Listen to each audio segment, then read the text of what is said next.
जय हिंद बच्चों, स्वागत है अपने इस यूट्यूब चैनल में। आज के इस वीडियो में हम कक्षा 12 के विद्यार्थियों के लिए समाजशास्त्र के महत्वपूर्ण प्रश्न लेकर आए हैं जो 2025 बोर्ड एग्जाम के लिए बहुत ही महत्वपूर्ण रहेगा। तो चलिए देखते हैं बच्चों। मोस्ट इम्पॉर्टेंट क्वेश्चन है, सभी चैप्टर से लिया गया है। देखो, क्वेश्चन है कि भारतीय समाज में धर्म के महत्व की विवेचना कीजिए। भारतीय समाज में धर्म के महत्व की विवेचना कीजिए। आइए इसका उत्तर देखते हैं। भारतीय समाज में धर्म के महत्व निम्नलिखित प्रकार से हैं। ऐसे लिखेंगे। नंबर 1, धर्म सामाजिक संगठन को आधार प्रदान करता है।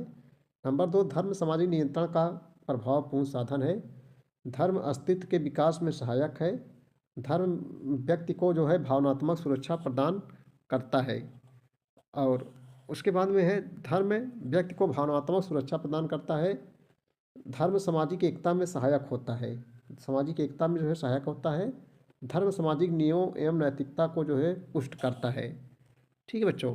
और है, धर्म सामाजिक परिवर्तन का नियंत्रण करता है। धर्म धर्म सामाजिक परिवर्तन का नियंत्रण करता है। धर्म आर्थिक विकास में सहायक होता है। धर्म पवित्रता की भावना को जन्म देता है। यानी बच्चों, इसमें से आप याद कर लेंगे 2-3 चीज, तो पूरा अपने मन से लिख लेंगे, बहुत कठिन नहीं है। धर्म किसमें सहायक होता है। ठीक है, बहुत सरल है। आगे देखेंगे। लोकतंत्र की परिभाषा दीजिए। ये बहुत सरल है बच्चों। देखो, हम ऐसा तरीके से बताएंगे, आप अपने मन से लोकतंत्र की परिभाषा दीजिए। लोकतंत्र में राजनीतिक दलों की क्या भूमिका है।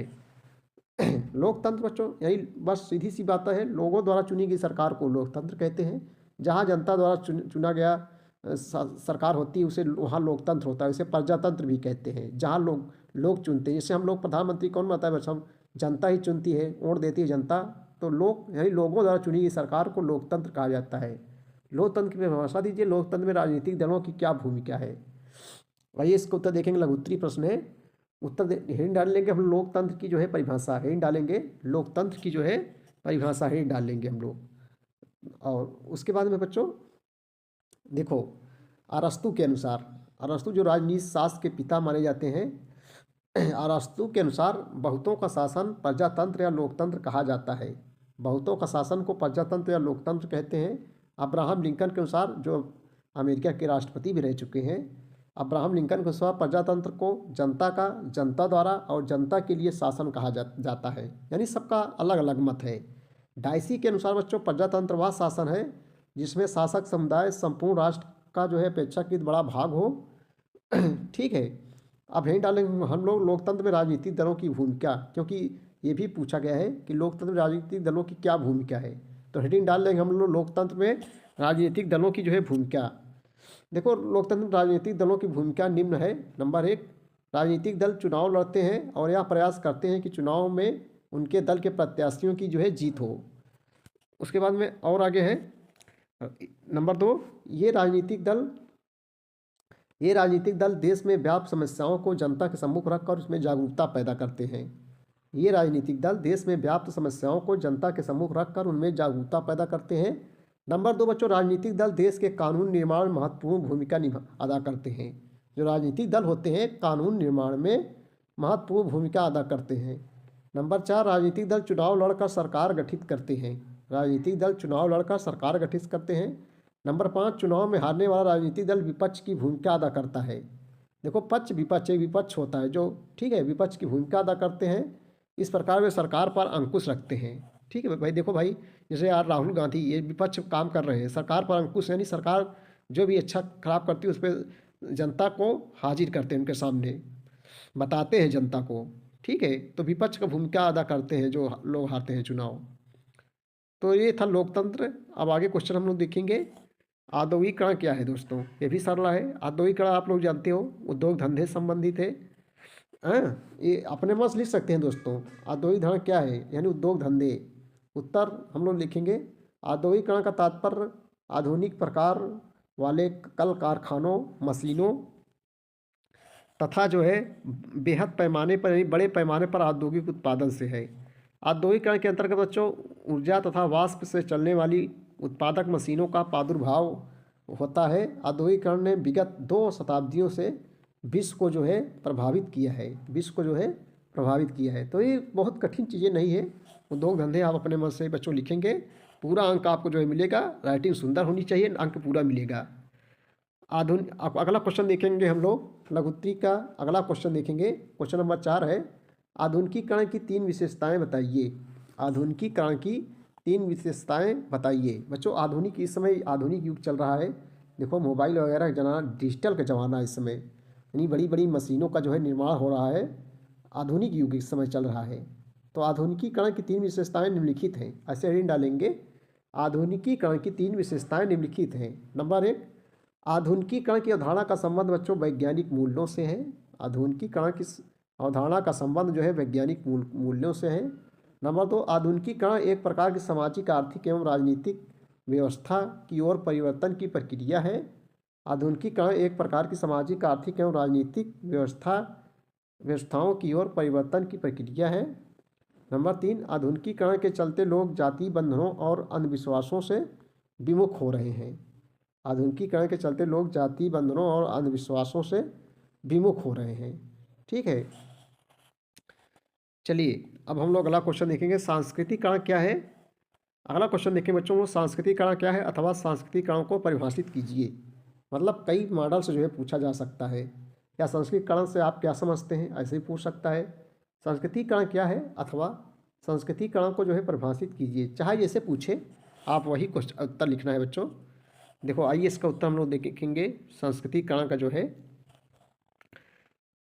उत्तर देखेंगे हम लोग। देखो M.N. श्रीनिवासन ने संस्कृतिकरण की अवधारणा प्रस्तुत की।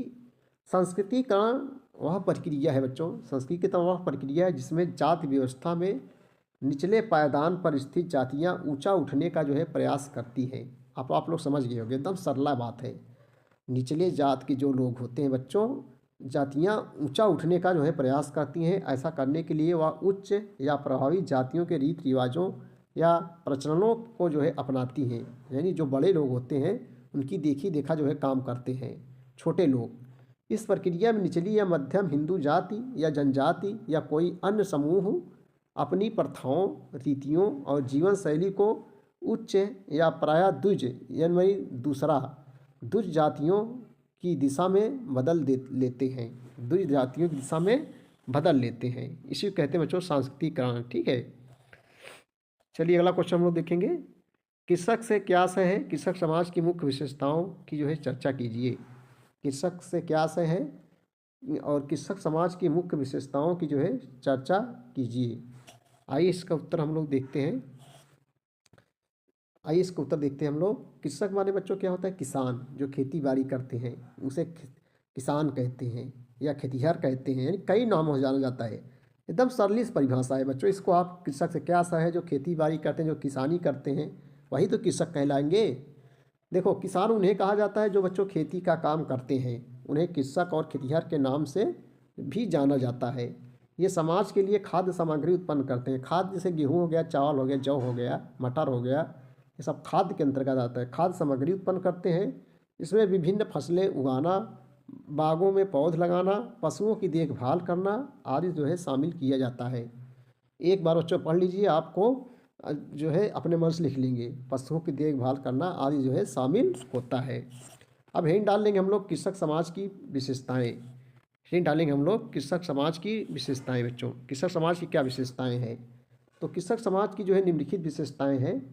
नंबर 1, कृषक समाज के सदस्य केवल अपने जीवन निर्वाह के लिए खेती करते हैं और भूमि पर जो है नियंत्रण बनाए रखते हैं तथा उसकी जुताई और बुआई करते हैं। ठीक है। नंबर 2, कृषक समाज के व्यक्तियों में पाए जाने वाले पारस्परिक संबंध व्यक्तिगत और प्रागण होते हैं।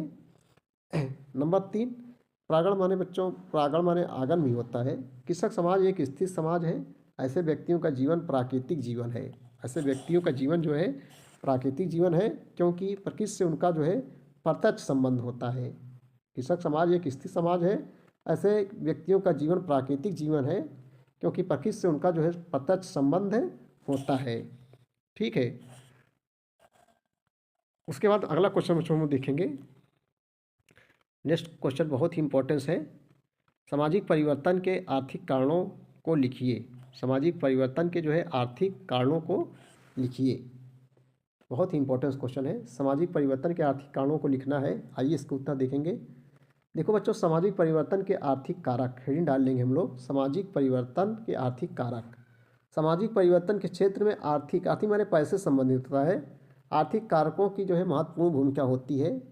विश्व में प्रत्येक मानव को रोजी रोटी और मकान की आवश्यकता होती है, जिन्हें जीवन की मूलभूत आवश्यकताएं कहा जाता है। बच्चों, मनुष्य की मूलभूत आवश्यकताएं क्या है? रोटी, कपड़ा और मकान।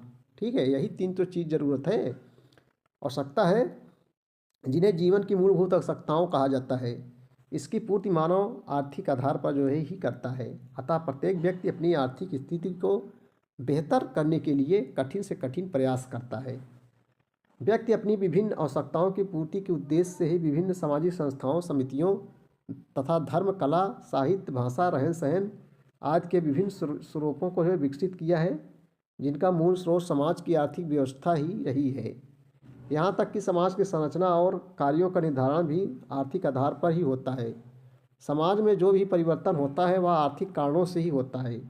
इसके लिए बच्चों, अधिकांश विद्वानों का मत है कि सामाजिक परिवर्तन का मूल कारण जो है आर्थिक आधार ही रहा है, आर्थिक आधार ही रहा है। तो बच्चों, ये थे समाजशास्त्र के महत्वपूर्ण लघुत्तरीय प्रश्न। वीडियो देखने के लिए बहुत बहुत धन्यवाद। Thank you. जय हिंद, जय भारत।